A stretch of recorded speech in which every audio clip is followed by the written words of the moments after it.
Hello friends, அனைவருக்கும் வணக்கம். இந்த வீடியோவில் நம்ம என்ன பார்க்க போகிறோம் அப்படின்னா, தமிழ் புத்தகம், அதாவது 7ஆம் வகுப்பு தமிழ் புத்தகம் முதல் பருவம். ஓகேவா? ஸோ பழைய புத்தகத்துலேருந்து என்னென்ன தகவல் இருக்குது அப்படிங்கிறத ஷார்ட்கட்டாக பார்க்கலாம். ஸோ என்னென்ன இந்த ஃபுல் புக்கில் நம்ம முடிக்க போகிறோம் அப்படின்றதையும் நம்ம தெரிஞ்சுக்கலாம். எக்ஸாம் பாயிண்ட் ஆஃப் வியூவில் என்ன நமக்கு தேவையோ ஸோ அதை மட்டுமே நம்ம பார்க்கலாம். ஓகேவா? ஸோ அதில் ஃபஸ்ட்டு என்னென்ன சொல்லியிருக்காங்க அப்படின்னா, ஒரு வாழ்த்து பாடல் ஒன்று கொடுத்துருக்காங்க.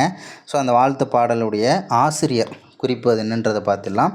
ஸோ பெயர் வந்து திருவி கல்யாண சுந்தரனார், திருவாரூர் விருத்தாச்சலனார் மகனார் கல்யாண சுந்தரனார். அதோட சுருக்கம் தான் திருவிகா அப்படின்னு சொல்கிறாங்க. ஓகேவா? தமிழ் தென்றல் திருவிகா அப்படின்னு சொல்லுவாங்க இவரை.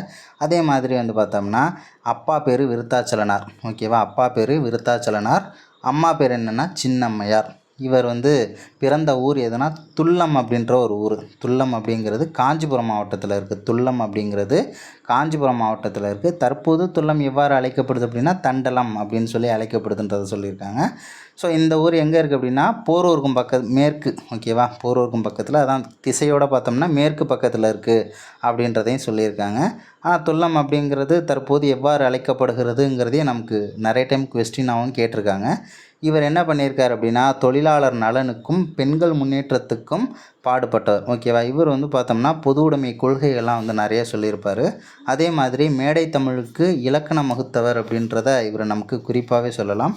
இவரின் தமிழ் நடையை போற்றி தமிழ் தென்றல் அப்படின்னு சொல்லி இவரை சிறப்பிக்கிறாங்க. தமிழ் தென்றல் திருவிக்கா அப்படின்னு சொல்லிட்டு சொல்கிறாங்க. ஏன் வந்து இவரை தமிழ் தென்றல் அப்படின்னு சொல்கிறாங்கன்னா, தமிழ் நடையை போற்றி. ஓகேவா? அந்தளவுக்கு வந்து மேடை தமிழுக்கு இலக்கணம் வகுத்துள்ளார் அப்படின்ற அளவுக்கே வந்து நம்ம இவரை சொல்லலாம். சரி, ஓகே. இதில் சொல்லும் பொருளும் என்ன கொடுத்துருக்காங்க அப்படின்னா, பண் 3 சுழி இன்னு வந்திருக்கா. பண் அப்படின்னா இசை. ஓகேவா? வன்மை அப்படின்னு சொல்கிறாங்க. 3 சுழி இன்னு. வன்மை அப்படின்னா கொடைத்தன்மை. ஓகேவா? அதுவே சின்ன இன்னு கொடுத்தாங்கன்னா அது கொடுமை அப்படின்ற ஒரு பொருளை குறிக்கும். அது சின்ன இன்னு இருந்துச்சுன்னா அது வந்து கொடுமை. 3 சுழி இன்னு வந்து பார்த்தோம்னா கொடைத்தன்மை, வள்ளல் தன்மை அப்படின்னு சொல்லலாம்.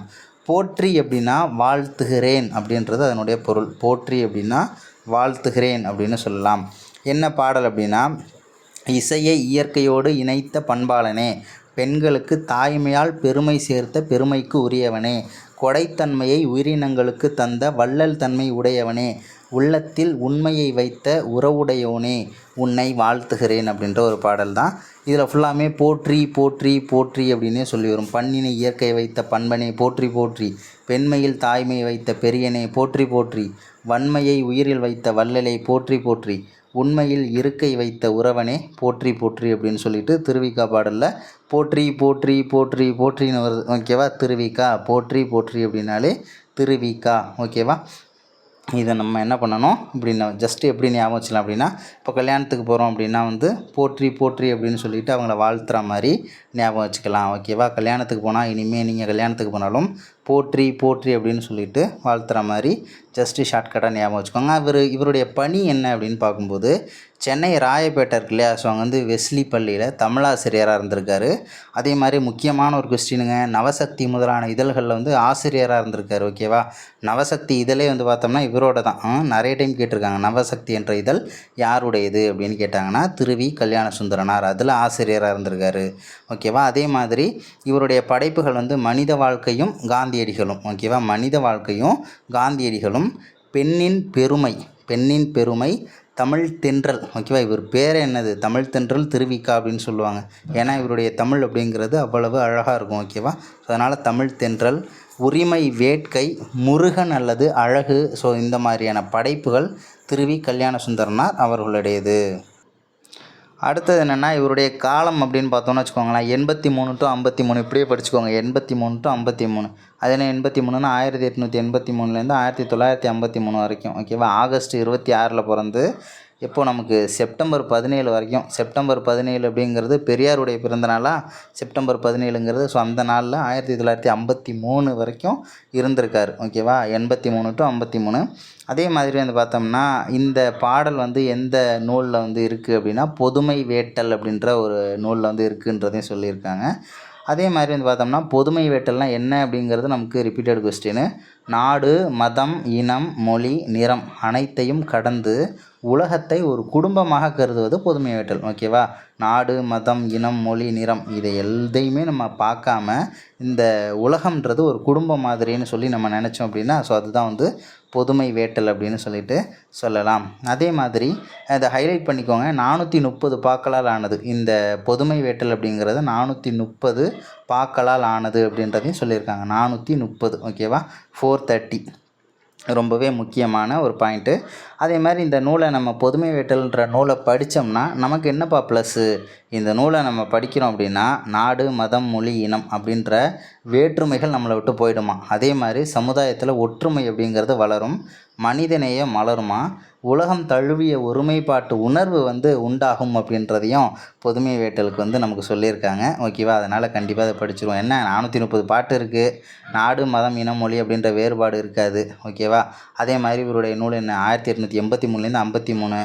அதே மாதிரி வெஸ்லி ஸ்கூலில் தமிழாசிரியராக இருந்திருக்காரு, நவசக்தியில் ஆசிரியராக இருந்திருக்காரு, மனித வாழ்க்கை காந்தியடிகள், பெண்ணின் பெருமை, தமிழ் தென்றல், உரிமை வேட்கை, முருகன் நல்லது, அழகு. ஸோ இதெல்லாம் இவருடைய நூல்கள் அப்படின்றத சொல்லியிருக்காங்க. ஸோ அடுத்தது என்ன அப்படின்றத பார்க்கலாம். திருக்குறள்னு பார்க்கும்போது ஃபஸ்ட்டு வாய்மை எனப்படுவது யாதெனின் யாதொன்றும் தீமை இல்லாத சொல்லல்.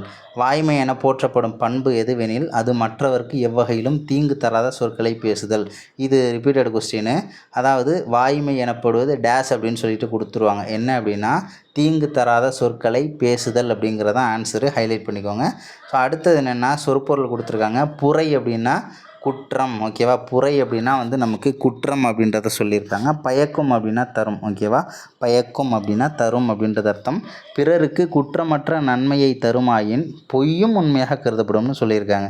ஓகேவா? பிறருக்கு குற்றமே இல்லாத நல்ல விஷயத்தை தரும் ஒரு செயல் அப்படின்னா ஸோ அந்த டைமில் பொய்யும் உண்மையாக வந்து கருதப்படும்னு சொல்லியிருக்காங்க. பொய்மையும் வாய்மை இடத்த புரை தீர்ந்த நன்மை பயக்குமெனின். ஓகேவா?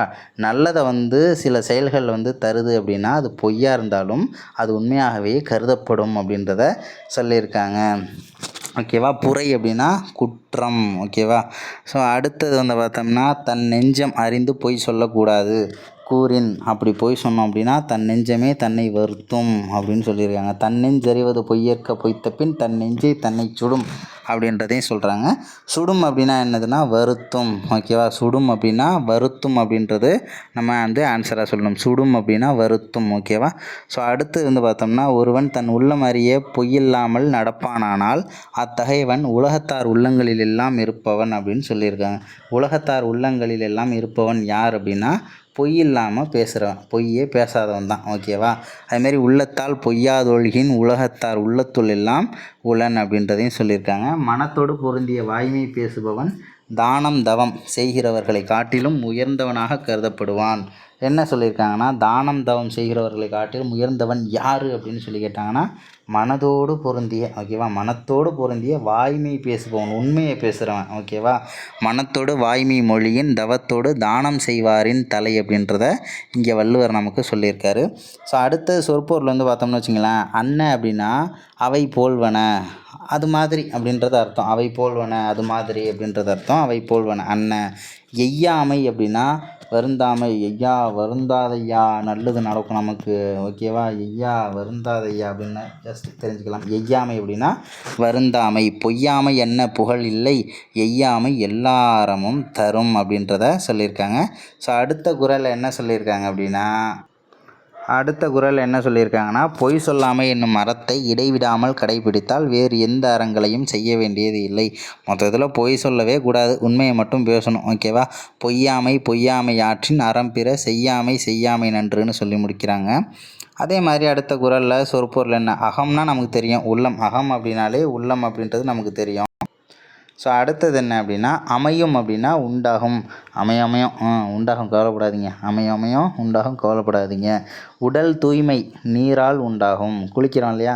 அதேமாரி உள்ள தூய்மைங்கிறது உண்மை பேசுகிறதுனால தான் வெளிப்படுமா. உள்ள தூய்மை டேஸால் காணப்படும், டேஸால் வெளிப்படும். என்ன அப்படின்னா வாய்மை உண்மை.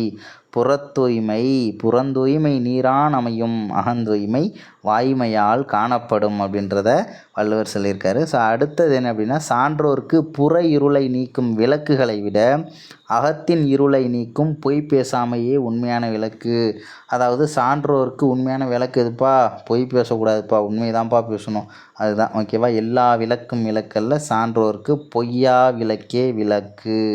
ஸோ அடுத்தது என்னென்னா, யாம் உண்மையாக கண்ட பொருள்களுள் எவ்வகையிலும் உண்மையை விட சிறந்தவையாக சொல்லத்தக்கவை வேறில்லை. வள்ளுவர் சொல்கிறார் ஓகேவா. நிறைய பொருள்கள் அவர் கண்டிருக்காரு, ஆனால் அது எல்லாத்துலேயுமே சிறந்த ஒன்றா இருந்தது உண்மையை பேசுகிறது அப்படின்றது தான். அதை தவிர்த்து வேறு எதுவுமே இல்லை அப்படின்னு சொல்லிட்டு வள்ளுவர் சொல்லியிருக்காரு. யாம் மெய்யா கண்டவற்றுள் இல்லை எனைத்தொன்றும் வாய்மையின் நல்ல பிற அப்படின்றத சொல்லியிருக்காரு. திருவள்ளுவர் திருக்குறளை இயற்றினார் நமக்கு தெரியும். சுருங்க சொல்லி விளங்க வைப்பதில் வல்லவர் யாருன்னு நிறைய டைம் கேட்டிருக்காங்க. சுருங்க சொல்லி விளங்க வைப்பதில் வல்லவர் வள்ளுவர் ஓகேவா. வல்லவர் இவரை பற்றி தெளிவான வரலாறு எதுவும் கிடைக்கல. ஆனாலும் நாயனார்னு சொல்கிறாங்க, முதற்பாவலர் சொல்கிறாங்க, நான்முகனார் மாதானுபங்கி சென்னாப்போதார் பெருநாவலர் அப்படின்லாம் இவரை சொல்கிறாங்க. இவருடைய காலம் கிமு 31, இது நமக்கு தெரியும் ஓகேவா. தெரிஞ்ச டேட்டாஸ்லாம் ஹைலைட் பண்ணிக்க வேண்டாம். குறள் வெண்பா எந்த பாவால் பாடப்பட்டது அப்படின்னா, குறள் வெண்பா திரு அப்படின்ற அடைமொழி கொண்டது ஓகேவா. குறள் திருக்குறள்னு சொல்கிறோம்ல, திரு அப்படின்ற அடைமொழி பெற்ற ஒரு நூல். அதேமாரி அறத்துப்பால் பொருட்பால் இன்பத்துப்பால்னு 3 பிரிவுகள் இருக்குது. 133 அதிகாரம் இருக்குது. 1330 குறள் இருக்குது. இதெல்லாம் நமக்கு தெரியும். உலக பொதுமறைன்னு சொல்லியிருப்பாங்க. தமிழ் மொழியில் உள்ள அறநூல்களில் முதன்மையான நூல் எது அப்படின்னா திருக்குறள் தான். 107 மொழிகளில் மொழிபெயர்க்கப்பட்டிருக்கு. ஸோ அதையெல்லாம் தாண்டி போயிடுச்சு இப்போதைக்கு. மனிதன் மனிதனாக வாழ மனிதனுக்கு கூறிய அறிவுரை தான் புறநானூறுன்னு சொல்லி ஆப்ஷனில் கொடுப்பாங்க, மாட்டிக்காதீங்க. திருக்குறள் மனுஷனாக வாழ்கிறதுக்கு மனுஷனுக்கே சொன்ன அறிவுரை தான் திருக்குறள் அப்படின்னு சொல்கிறாங்க ஓகேவா. மனிதன் மனிதனாக வாழ மனிதனுக்கு கூறிய அறவுரை அதுதான் திருக்குறள் அப்படின்றத சொல்லியிருக்காங்க. புறநானூறும் கரெக்டாக இருக்கிற மாதிரி இருக்கும், அகநானூறும் ஜெட்டாகும். அதனால் திருக்குறள் ஓகேவா.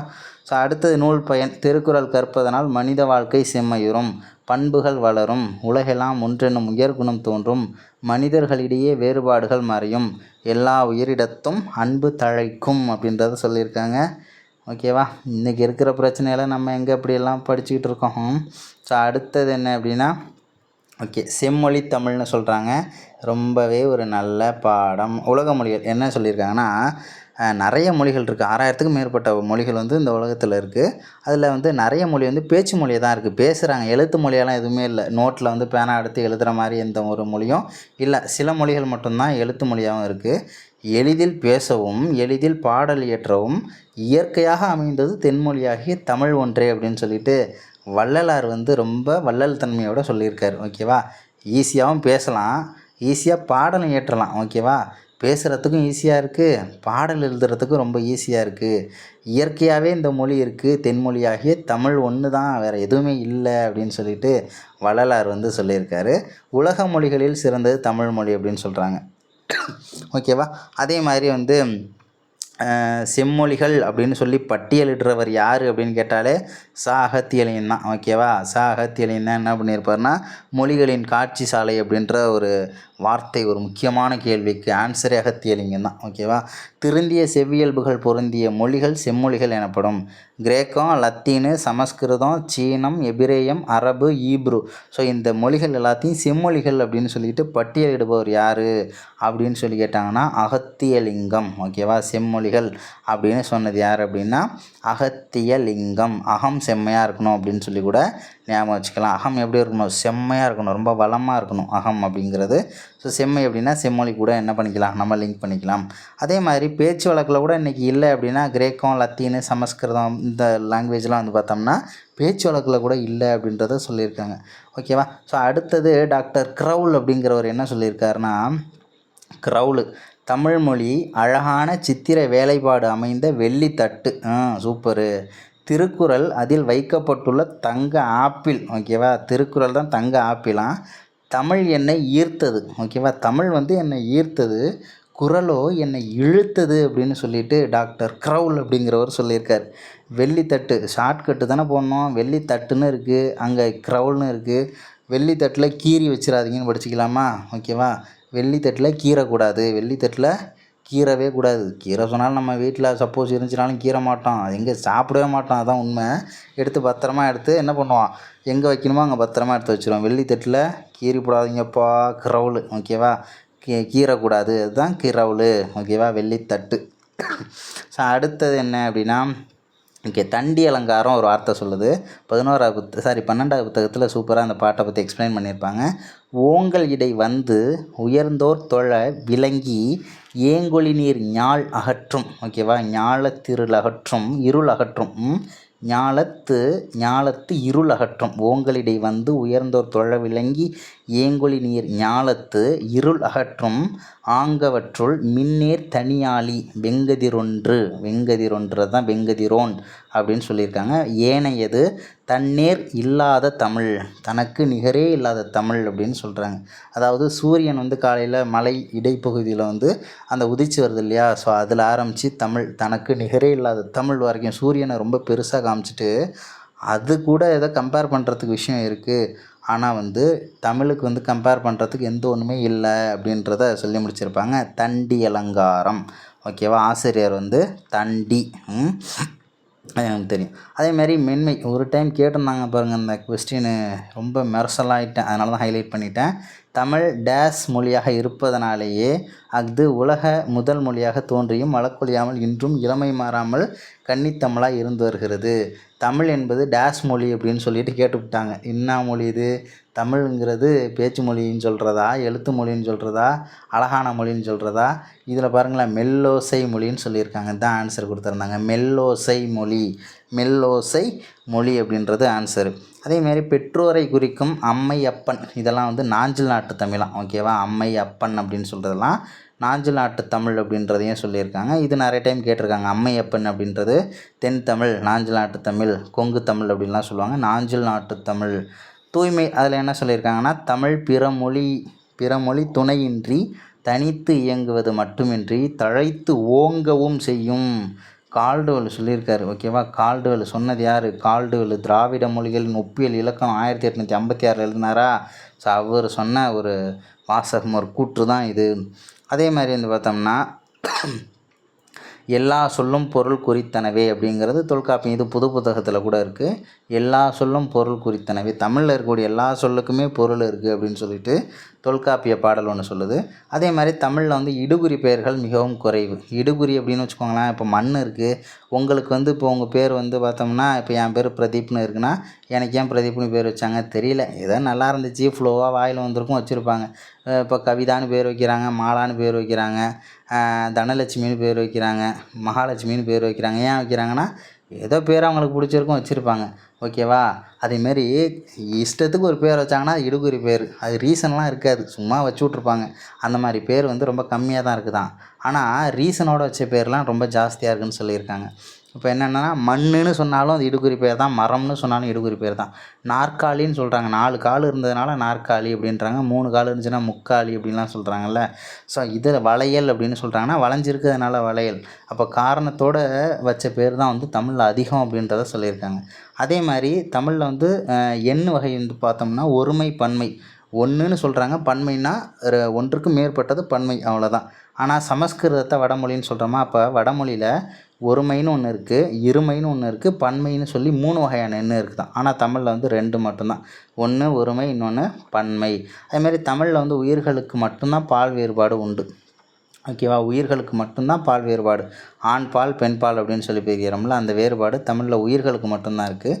பொருள்களுக்கு வந்து பால் வேறுபாடு இல்லை, ஏன்னா அக்ரிணையது எல்லாமே. ஆனால் பிற மொழிகளில் வந்து இந்த மாதிரியான பகுப்பு முறைன்றது இல்லைன்னு சொல்கிறாங்க. இதெல்லாம் ஆண் பால், இதெல்லாம் பெண் பால்னு சொல்கிறோம்ல, அந்த மாதிரி பகுப்பு முறையெல்லாம் அதில் இல்லை அப்படின்றதையும் நமக்கு இங்கே சொல்லியிருக்காங்க ஓகேவா.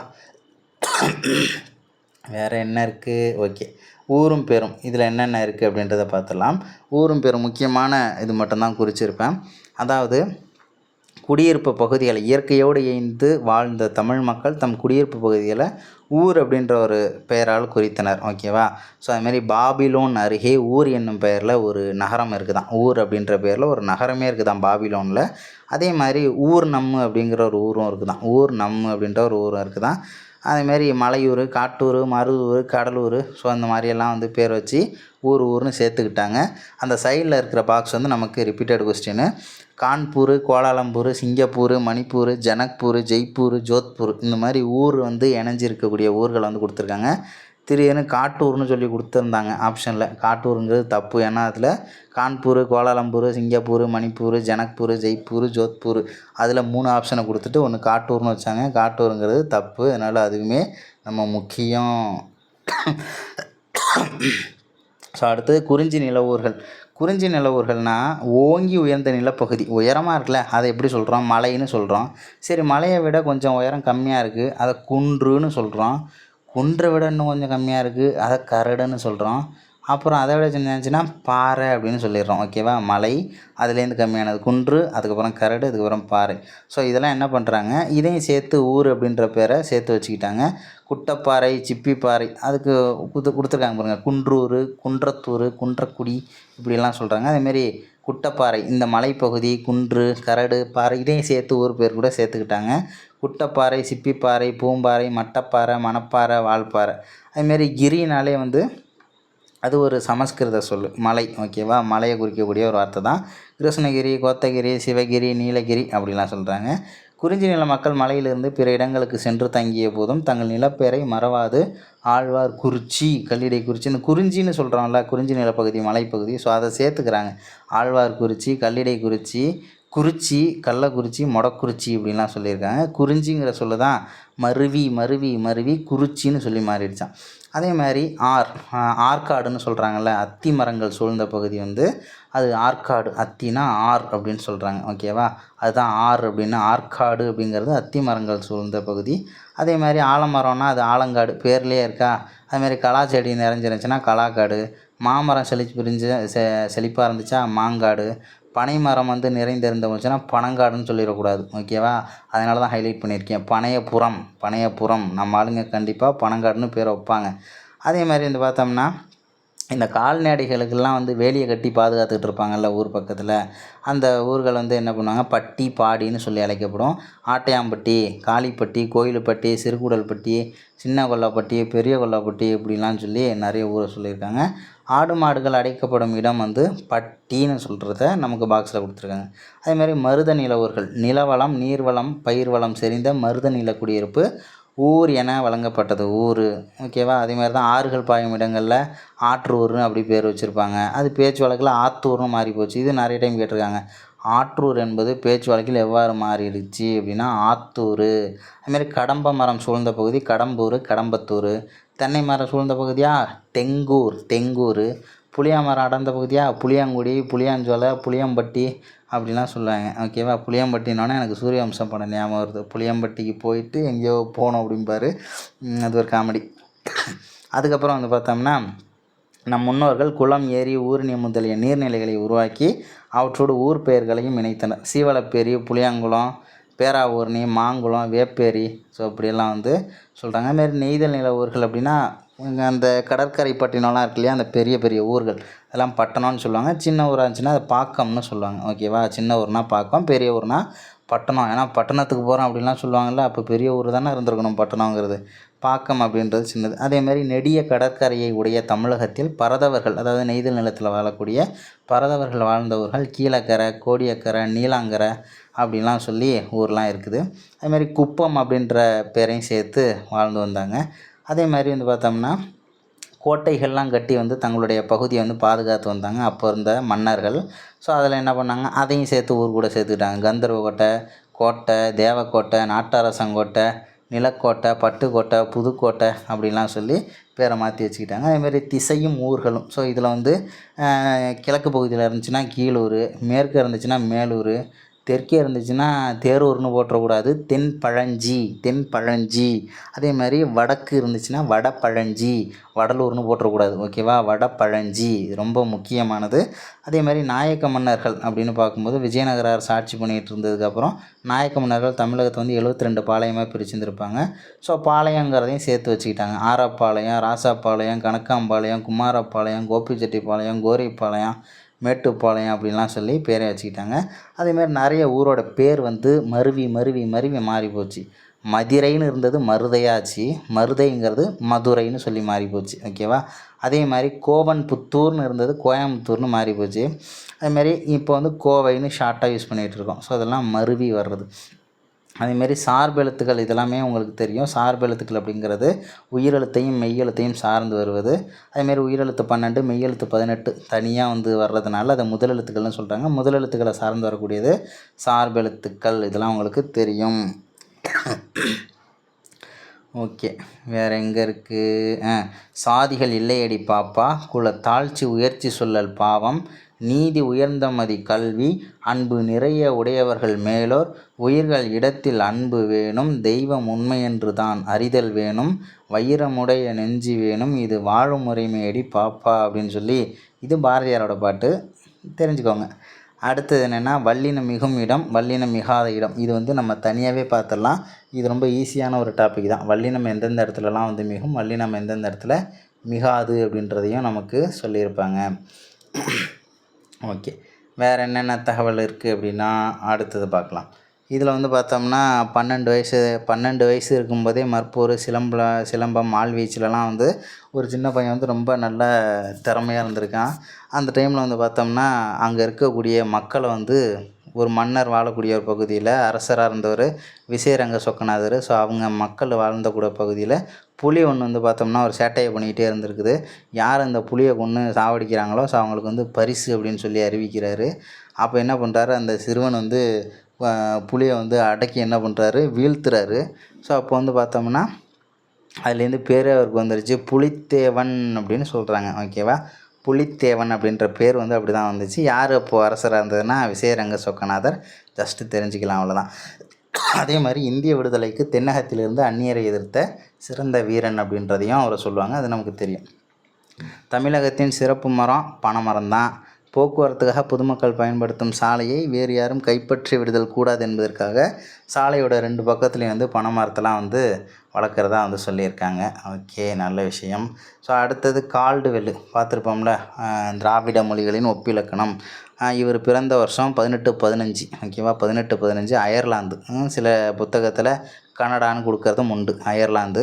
அதே மாதிரி தமிழ்நாட்டில் எங்கே வாழ்ந்துருக்காருன்னா எடையங்குடியான். ஓகேவா? எடையங்குடிங்கிறது திருநெல்வேலி மாவட்டத்தில் இருக்குதான். எடையங்குடியில் தான் வந்து இந்த கால்டுவெல் வந்து வாழ்ந்துருக்காரு. அதே மாதிரி திராவிட மொழிகளின் தாய் தமிழ் என உலகுக்கு பறைசாற்றியது அவர் தமிழுக்கு செய்த தொண்டு. அதுமாரி இவருடைய நூல் ரொம்ப ரொம்ப ரொம்ப முக்கியமானது திராவிட மொழிகளின் ஒப்பிலக்கணம். 1856 எழுதியிருப்பார். சரி, எங்கே இறந்து போனார்? கொடைக்கானலில் இறந்து போயிட்டார். இடையில் பிறந்து கொடையில் இறந்து போயிட்டார். எப்படி? இடையில் வாழ்ந்து, பிறந்து கிடையாது, இடையில் வாழ்ந்து கொடையில் இறந்து போயிட்டார் அப்படின்னு வச்சுக்கோங்க.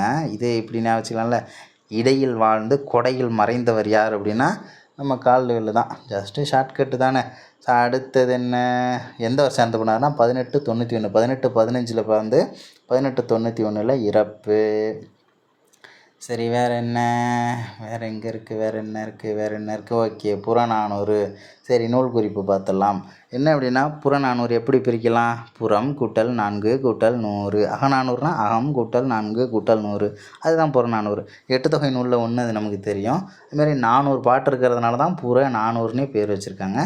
புறம் அப்படின்னா என்ன? மரம் செய்தல், அறம் செய்தல். ஓகேவா? மரம்னா போர் செய்தல், அப்புறம் வந்து உதவி செய்தல். ஸோ அறம் செய்தல், இதெல்லாம் வந்து சொல்லியிருக்காங்க. அதே மாதிரி பல்வேறு புலவர்கள், ஒரு ஆள் மட்டும் புறநானூறுன்ற பாடலை நிறைய புலவர்கள் பாடின பாடல்களோட தொகுப்பு தான் இது.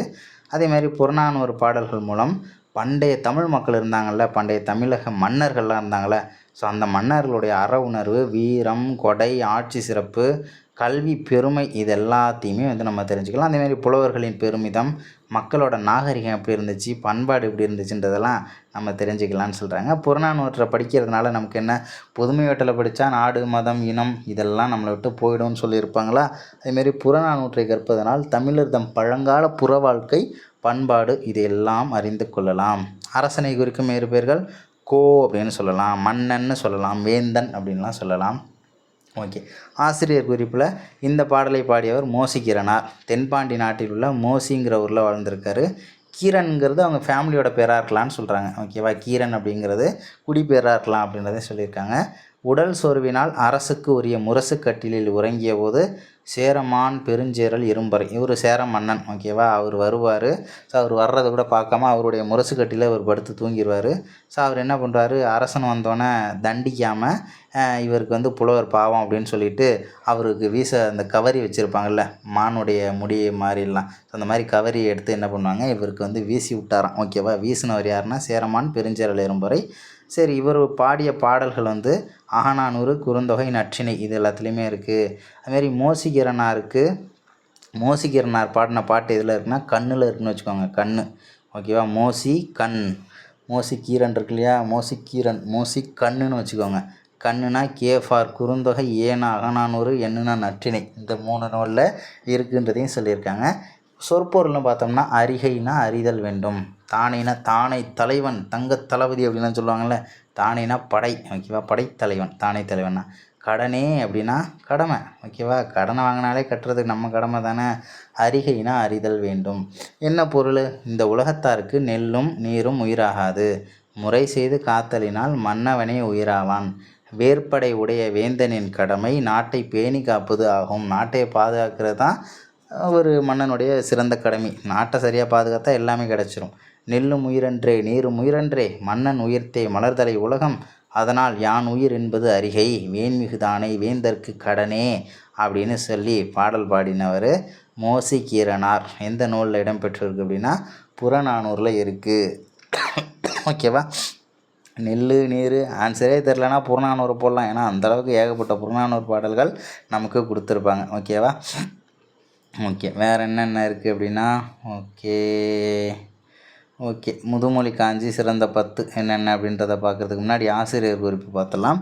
பெயர் மதுரை கூடலூர் கிழார். மதுரை கூடலூர் கிழார், கூடலூருங்கிறது அவர் பிறந்த ஊர். அதேமாரி இவருடைய பாடல்களை பார்த்தோம்னா நிறைய பேர் மேற்கோளாக கையாண்டிருக்காங்களாம், ஓகேவா. யாருடைய பாடல்கள் அதிகமாக மேற்கோள் காட்டப்பட்டுள்ளதுன்னா இந்த மதுரை கூடலூர் கிழார். நச்சினார்க்கு இனியர் முதலிய நல்லுரை ஆசிரியர்கள் மேற்கோள்களாக இவருடைய பாடல்களை எடுத்திருக்காங்க. சங்க காலத்துக்கு பின்னாடி வாழ்ந்தவர் தான், ஓகேவா. நூல் குறிப்புன்னு பார்க்கும்போது முதுமொழி காஞ்சின்னு வருது, அப்போ காஞ்சி திணையில் ஒன்று தானே, அது காஞ்சி திணை துறையில் ஒன்று. 14 கீழ்கணக்கு நூலில் ஒன்று இது. இந்த நூல் உலகியல் உண்மையை தெளிவாக சொல்லுதுன்னு சொல்லியிருக்காங்க. முக்கியமான லைன், உலகியல் உண்மைகளை தெளிவாக எடுத்து இயம்பும் நூல் எது அப்படின்னு கேட்டாங்கன்னா முதுமொழி காஞ்சி. அறவுரைக்கோவை மோஸ்ட் ரிப்பீட்டட் கொஸ்டின், அறவுரைக்கோவை என வழங்கப்படும் நூல் எது அப்படின்னா முதுமொழி காஞ்சி, ஓகேவா. அதாவது யாருடைய முதுமையாக இருக்கிறவங்க பார்த்தோம்னா நிறைய அறம் சார்ந்த விஷயங்களை சொல்லிக் கொடுப்பாங்கள்ல, ஸோ அதை வச்சு கூட ஜஸ்ட் லிங்க் பண்ணிக்கோங்க. இதில் 10 அதிகாரம் இருக்குது. முதுமொழி காஞ்சியில் 10 அதிகாரம் இருக்குது. ஒவ்வொரு அதிகாரத்துக்கும் 10 பாட்டு, அதான் 10 செய்யுள் அப்படின்னு சொல்லியிருக்காங்க. மொத்தம் 100 பாட்டு, ஓகேவா. 10 அதிகாரம், ஒவ்வொரு அதிகாரத்துலேயும் 10 பாட்டு, அப்போ மொத்தம் 100 பாட்டு. முதுமொழி காஞ்சி படிக்கிறதுனால என்னப்பா எனக்கு ப்ளஸ்ஸு, கற்போரின் குற்றங்களை நீக்கி அறம் பொருள் இன்பங்களை அடைவதற்கான வழிமுறைகளை அறவுரைகளாக கூறி நல்வழிப்படுத்தும். அறம் பொருள் இன்பம் உனக்கு வேணுமா, முதுமொழி காஞ்சியை படி. அறம் பொருள் இன்பம் எதுவுமே இல்லாமல் காஞ்சி போய் கிடைக்கியா, முதுமொழி காஞ்சி எப்படி. அறம் பொருள் இன்பம் எதுவுமே இல்லாமல் காஞ்சி போய் கிடைக்கியா, முதுமொழி காஞ்சி எப்படி, ஓகேவா. ஜஸ்ட் அப்படி நீங்கள் ஞாபகம் வச்சுக்க வேண்டியதான். சொற்பொருள் அப்படின்னா ஆர்கழி அப்படின்னா கடல், நிறைந்த ஓசையுடைய கடல். காதல்னால் தெரியும், அன்பு விருப்பம் அதெல்லாம். மேதையும் நமக்கு தெரியும், அறிவு நுட்பம். வன்மைனா ஈகை கொடை அப்படின்லாம் சொல்லலாம். அதுவே சின்னைன்னு அப்படின்னா அது கொடுமை, ஓகேவா. அதே பிணி அப்படின்னா நோய், ஓகேவா. மெய் அப்படின்னா உடம்பு. நாணம் அப்படின்னா வெக்கப்படுறது, செய்யக்கூடாததனை செய்ய அச்சப்படுதல், நாணம் வெக்கப்படுதல். சிறந்தன்று அப்படின்னா சிறந்தது கிடையாதுன்னு போட்டக்கூடாது, சிறந்தது. சிறந்தன்று அப்படின்னா சிறந்ததுன்னு அர்த்தம். வழிபடுதல் அப்படின்னா போற்றி வணங்குதல், ஓகேவா. என்ன சொல்லியிருக்காங்கன்னா கடல் சூழ்ந்த இந்த உலக மக்கள் அனைவருக்கும் கற்றலை விட ஒழுக்கமுடையே சிறந்தது. ஒழுக்கமுடைமைன்றதான் சிறந்தது. அப்படியே கொடுத்துட்டு கேட்பாங்க, உலக மக்கள் அனைவருக்கும் கற்றலை விட சிறந்தது எது, ஒழுக்கமுடைமை. பிறருக்கு அன்பு காட்டுவதிலும் செயல்களால் அவர் போற்றும்படி நடத்தலே மேலானது. அறிவு நுட்பத்தினும் கற்ற பொருளை மறவாமை மேன்மையானது அப்படின்னு சொல்லிட்டு இதனை விட இது மேன்மையானது, இதை விட இது சிறந்ததுன்னு சொல்லியிருப்பாங்க. ஸோ அந்த பாடல் தான் இது. இதில் என்ன நம்ம எப்படி ஞாபகம் வச்சுக்கலாம் அப்படின்னா, இதில் எல்லாமே சிறந்தன்று சிறந்தன்று சிறந்தன்று அப்படின்னே சொல்லி வரும், ஓகேவா. ஓதலில் சிறந்தன்று, காதலில் சிறந்தன்று, மேதையில் சிறந்தன்று, வன்மையில் சிறந்தன்று, இளமையில் சிறந்தன்று, நலனுடைமையின் நாணும் சிறந்தன்று, அதேமாரி கற்பு சிறந்தன்று, வழிபடுதல் சிறந்தன்று, எல்லாத்துலேயுமே சிறந்தன்று சிறந்தன்று அப்படின்னு சொல்லிட்டு வந்திருக்கு. இது என்ன நம்ம எப்படி ஞாபகம் வச்சுக்கலாம்? சிறந்தன்று அப்படின்னு மட்டும் இந்த பாட்டுக்கு லிங்க் பண்ணிக்கோங்க. ஓகேவா? சிறந்தன்று அப்படின்னா எப்படி ஜஸ்ட்டுனா நீங்கள் ஷார்ட்கட் எப்படி நம்ம ஃபுல்லாகவே ஷார்ட்கட் அப்படின்லாம் இதுக்கு வேண்டாம். இதை வந்து நீங்கள் ஜஸ்ட் இப்படியே தெரிஞ்சுக்கலாம். சிறந்தன்றுன்னு வந்துச்சுனாலே முதுமொழி காஞ்சி, அவ்வளோதான். ஓகேவா? சிறந்தன்று அப்படின்னு பாட்டில் வந்துச்சுனாலே என்ன தான்? முதுமொழி காஞ்சி, அப்படி இல்லைன்னா அறவுரை கோவை அப்படின்னு என்ன பண்ணலாம்? நம்ம எடுத்துக்கலாம். அடுத்தது மகாவித்வான் மீனாட்சி சுந்தரனார்.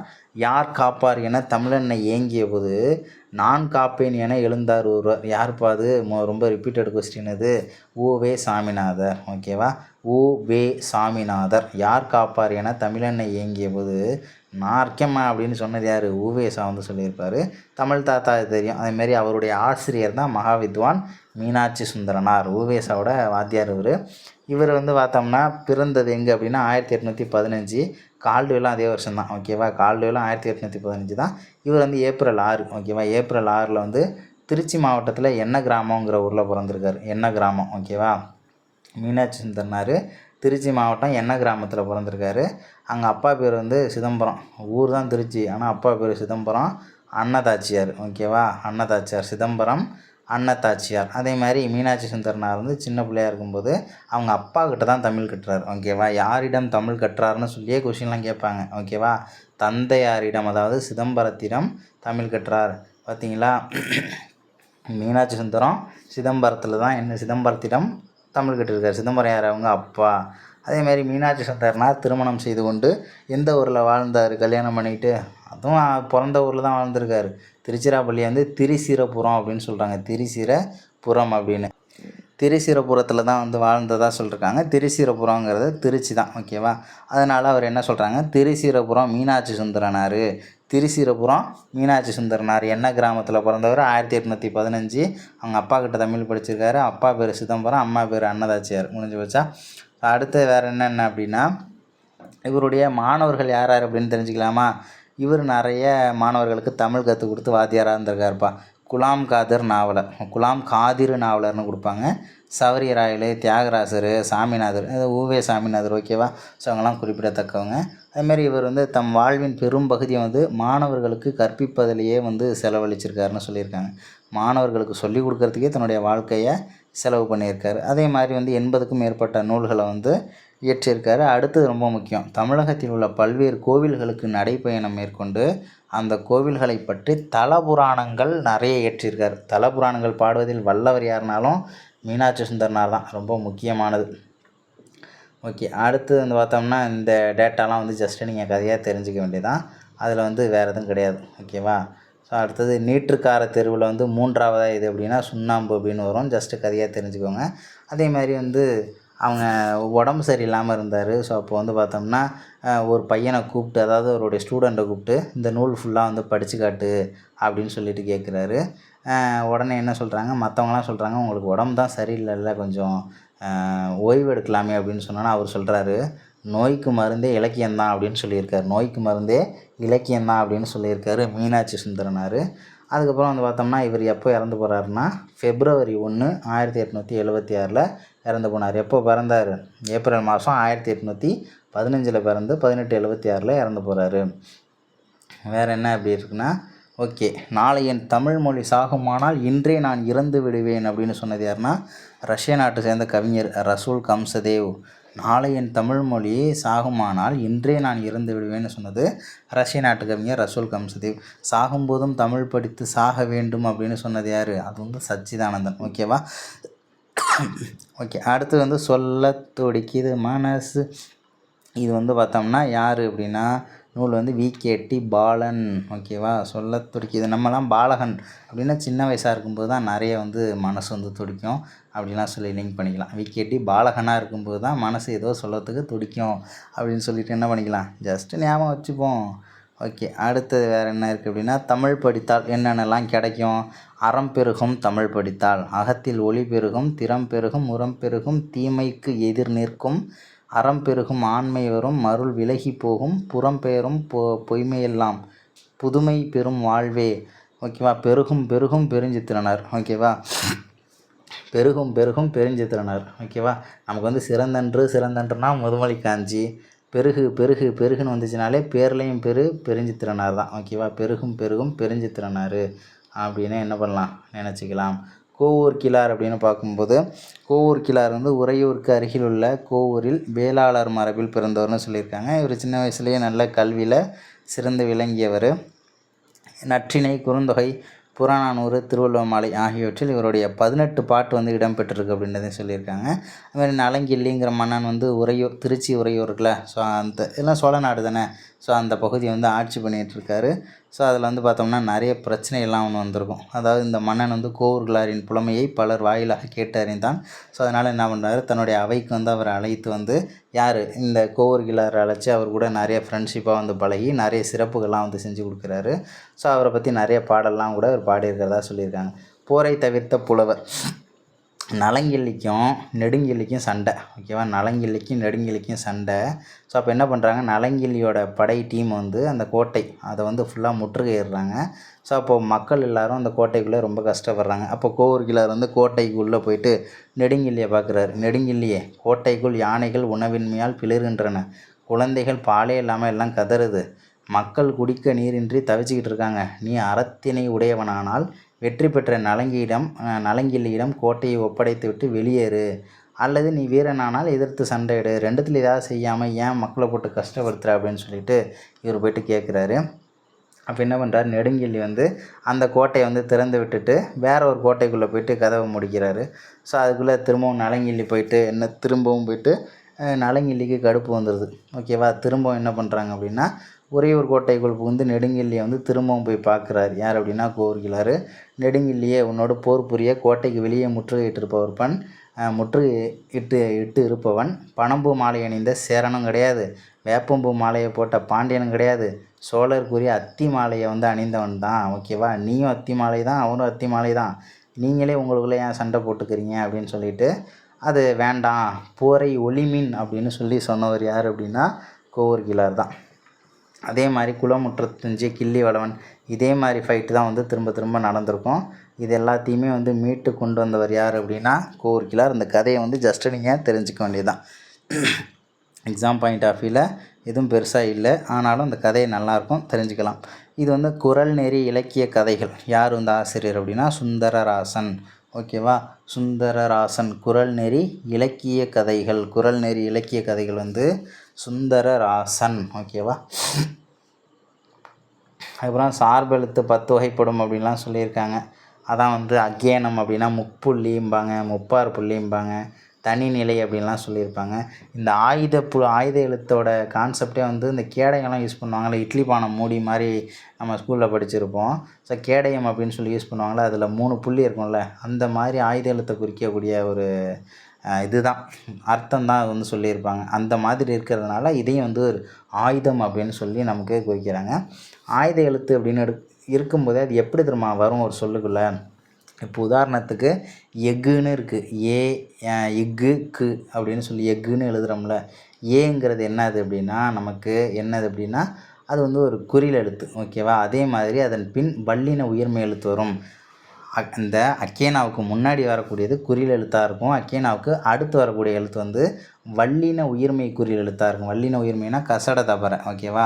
குசுடு துபுரு இதில் தான் வரும், குசுடு துபுரு. அதேமாரி அஃது இஃது இதெல்லாம் நீங்கள் பாருங்கள். ஈங்கிறது வந்து பார்த்தோம்னா ஒரு குறில் எழுத்து, தூங்கிறது வந்து பார்த்தோம்னா வல்லின உயிர்மை குறில் எழுத்து ஓகேவா. எக்கு இதை வந்து நீங்கள் என்ன பண்ணலாம், எக்ஸாம்பிளாக எழுதிக்கலாம்.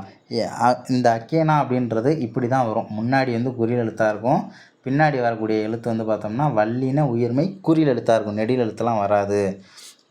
ஓகே, அடுத்தது என்ன அப்படின்றத பார்க்கலாம். காவிரியின் தென்கரையில் அமைந்துள்ள நகரம் இந்த திருச்சிராப்பள்ளி. ஸோ அது வந்து பார்த்தோம்னா ரொம்ப வரலாற்று நினைவு சின்னங்கள் நிறைந்த ஒரு பகுதின்னு சொல்கிறாங்க. திருச்சியோட பழம்பெருமைக்கு சான்றாக திகழ்வது எது? Repeated question. மலைக்கோட்டை, திருச்சி மலை கோட்டை ஓகேவா, திருச்சி மலை கோட்டை. அதே மாதிரி அந்த பகுதியில் வந்து சோழர்களின் தலைநகரமாக இருந்த பகுதி வந்து உறையூர் ஓகேவா. திருச்சிக்கும் பக்கத்தில் இருக்கிற ஒரு பழைய நகரம் அது.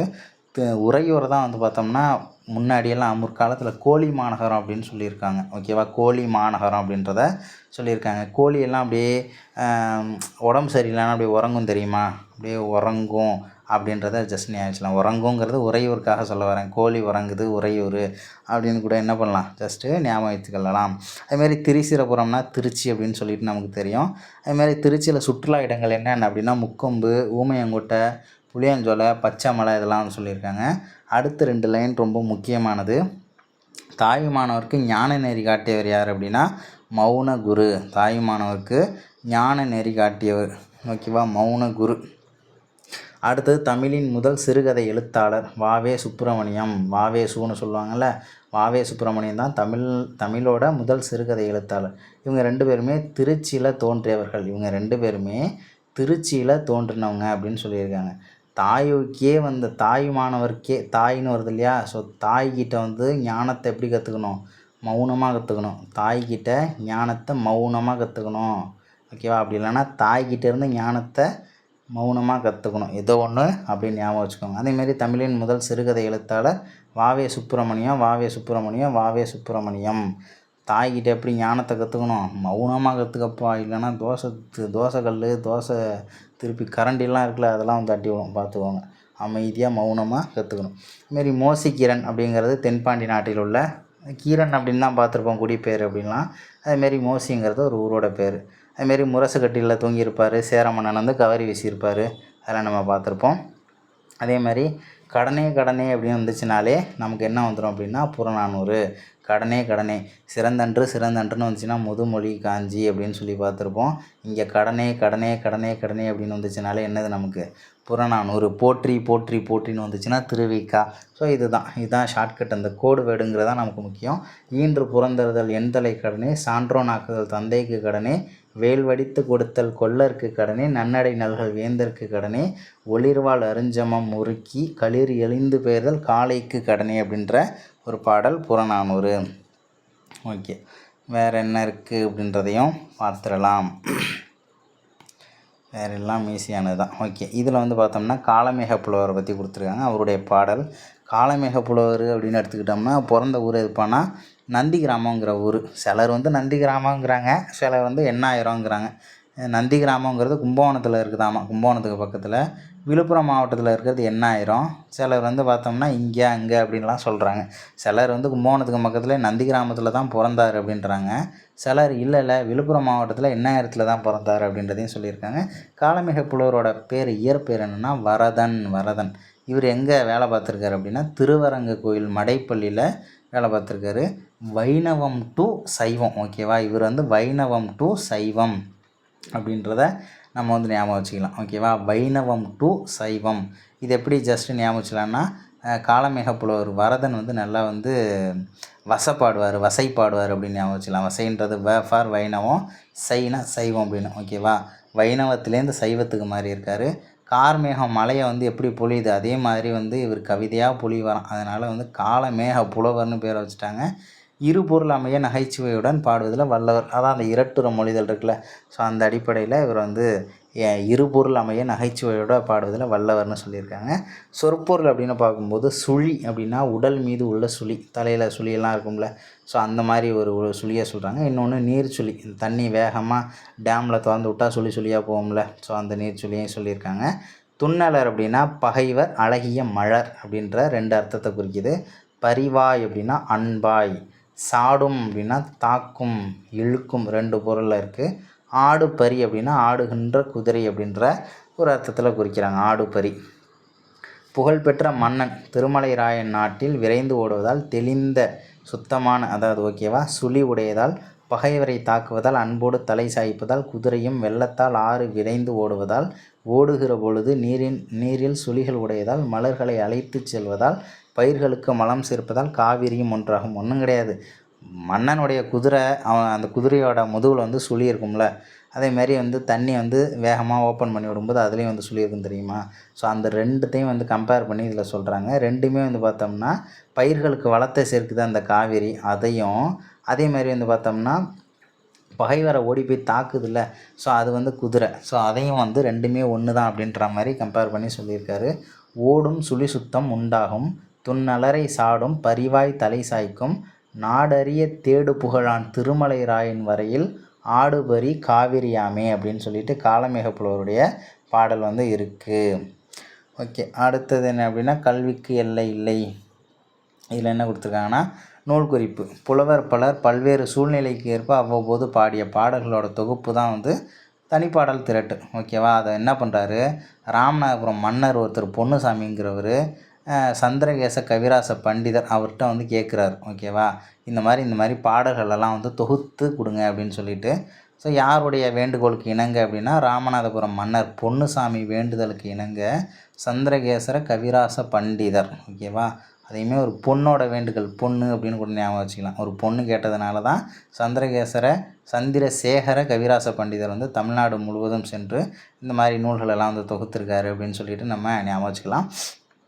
இந்த நூலை படிக்கிறதுனால என்ன எனக்கு ப்ளஸ்ஸு, தனி பாடல்களை கற்பதனால் மொழியின் பெருமையையும் புலவர்களின் புலமையையும் சொல்லின்பம் பொருளின்பம் கற்பனை இன்பம் இது எல்லாத்தையுமே நம்ம வந்து பெறலாம் அப்படின்றத சொல்லியிருக்காங்க. அடுத்தது ஆசிரியர் குறிப்பு. இங்கு குறிக்கப்படும் ஔவையார், இந்த பாட்டு வந்து ஔவையாரோட பாட்டு. ஆனால் இந்த ஔவையார் வந்து பார்த்தோம்னா சங்ககால ஔவையாருக்கு மிகவும் பிற்பட்டவர், அதுக்கப்புறம் வந்தவங்க. கம்பர், ஒட்டக்கூத்தர், பூலேந்தி புலவர், ஸோ இவங்களுடைய காலத்தில் வந்து வாழ்ந்த ஔவையார் தான் அவங்க. சொற்பொருள் பார்த்தோம்னா கைமண் அளவு, ஒரு ஜான் எனவும் பொருள் கொள்ளலாம். மெத்த அப்படின்னா மிகுதியாக, பந்தயம்னா போட்டி, புலவீர் அப்படின்னா புலவர்களே அப்படின்னு அர்த்தம். ஓகேவா, அதுமாரி கலைமடந்தை அப்படின்னா கலைமகள். புலவர்களே, இதுவரை நாம் படித்தது கைமண் அளவே, இன்னும் படிக்க வேண்டியவை உலகளவு என நினைத்து கலைமகளே என்றும் படித்து கொண்டே இருக்கிறாள். ஓகேவா, கலைமகளே இன்னும் படிச்சுட்டு இருக்காங்க, உனக்கு என்ன, ஆதலால் மிகுதியாக படித்து விட்டோம் என்று செருக்குடன் வீண் வல்லமை பேசுதல் வேண்டாம், சிறு எறும்பும் அதன் கையினால் என்சான் உடையதே அப்படின்னு சொல்லியிருக்காங்க. கற்றது கைமண் அளவு கல்லாதது உலகளவென்று உற்ற கலைமடந்தை ஓதுகிறாள், மெத்த வெறும் பந்தயம் கூற வேண்டாம், புலவீர் எறும்பும் தன் கையால் என்சான் அப்படின்னு சொல்லிட்டு ஔவையாருடைய பாடல் இங்கே வந்திருக்கு. ஓகே, ராமானுஜர்லாம் நமக்கு சிலபஸில் இல்லை. அதே மாதிரி வந்து பார்த்தோம்னா இதில் சொல்லியிருப்பாங்க, மருதுபாண்டி ஒரு டைம் வந்து நல்லா பசியோடு போனாராமா. அந்த வீட்டில் போயிட்டு கொஞ்சம் இப்போ சாப்பாடு ரொம்ப பசிக்குதுன்னு சொல்லிட்டு ஒரு வயசான பாட்டிக்கிட்ட சாப்பாடு கேட்குறாங்க. அவங்க என்ன பண்ணியிருக்காங்க, எல்லா டீட்டெயிலையும் கேட்டுக்கிட்டு கொஞ்சோண்டு சாப்பாடு வந்து கொடுத்துருக்காங்க. பழைய சோறு தான் இருந்துச்சாமா. ஓகேவா, இருந்தாலும் அதை வாங்கி சாப்பிட்டுட்டு போனார். அதனால் அந்த ஊரோட பேர் வந்து பழஞ்சோற்று குருநாதனேந்தல். ஓகேவா, சிவகங்கைக்கும் பக்கத்தில் இருக்குது அப்படின்றத சொல்லியிருக்காங்க. சரி, பழஞ்சோற்று குருநாதனேந்தல் எந்த ஊருக்கு பக்கத்தில் உள்ளது அப்படின்னு சொல்லிட்டு கேட்கலாம்ல. சிவகங்கை. யார் அப்படின்னா மருதுபாண்டி. ஓகேவா, அதுக்கப்புறம் சொற்கள்லாம் நமக்கு தெரியும். பெயர் சொற்கள் அப்படின்னா ஊர் பேர்.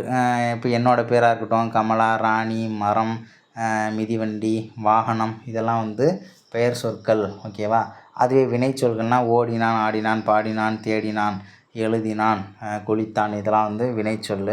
அதுமாரி இயக்கத்தை குறிக்கும். அதுமாரி இடைச்சொல்லுன்னு வச்சுக்கோங்களேன். ரெண்டுத்தையும் பெயர் சொல்லையும் வினைச்சொல்லையும் இணைக்கக்கூடிய ஒரு வார்த்தையாக இருக்கும். ஓகேவா, எப்படி அப்படின்னு சொன்னோன்னு வச்சுக்கோங்களேன். இப்போ அண்ணனும் தம்பியும் அப்படின்னு இருக்குன்னு வச்சுக்கோங்க.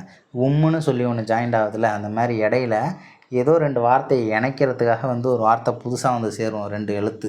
அதுக்கு தான் வந்து பார்த்தோம்னா இடைச்சொல் அப்படின்றத சொல்லலாம். அதேமாரி உரிச்சொல் அப்படின்னு வச்சுக்கோங்களேன். நகரம்னு சொல்லலாம், மாநகரம் அப்படியே பெருசாக சொல்லுவாங்க. ஓகேவா, அதுமாரி மாநகரம் அப்படின்லாம் சொல்கிறாங்கல்ல. ஞாலம்னு சொல்லலாம், மா ஞாலம் அப்படின்லாம் சொல்லி பெருசாக சொல்லுவாங்க. ஓகேவா, இன்னும் என்ன சொல்லலாம் அப்படின்னா வந்து மிகுதிப்படுத்தி சொல்லுவாங்க. ஓகேவா, நிறைய சாதாரணமாக இருக்கக்கூடிய ஒரு வார்த்தையை ரொம்ப மிகுதிப்படுத்தி சொல்லியிருப்பாங்க. அதுமாரி வீரன் அப்படின்னு சொல்லலாம், மாவீரன் பெருசாக சொல்லுவாங்க அப்படியே. ஓகேவா, பெயர் சொல்லுனா பேரை குறிக்கும், வினை சொல்லுனா செயலை குறிக்கும்.